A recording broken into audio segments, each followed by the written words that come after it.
Tada klientė nusprendė vis dėlto atsiauginti žilus plaukus ir nebesidažyti. Nu ir ką jūs galvojat, praeina metai, vis dėlto žmogui kažko tai norisi.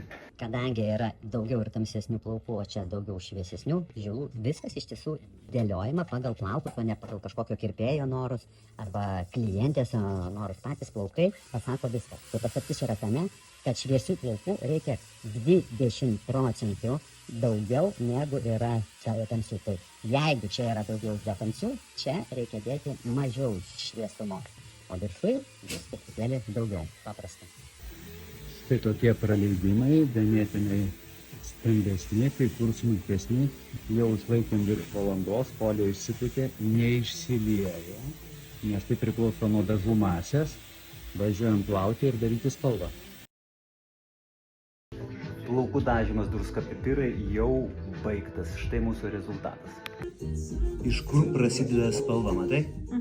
Visiškai nesimato. Apačioje, kaip ir žadėjau, daugiau tamsių plaukų su šviesiais. Pati dažymo technika yra space, bet svarbiausia yra prie šaknų. Pažiūrėkime, jokių nesimato blokų linijų, todėl kad yra padaryta šešėliavimas.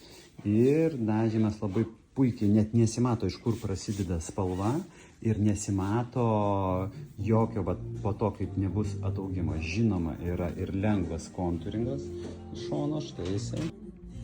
Apačioj kontūringas nedarytas, kadangi yra labai daug tamsių plaukų, vien dėl to, kad nesimatytų ataugimo kontrasto. Tai viską reikia reguliuoti pagal kliento plaukų kiekį, tamsumą ir taip toliau.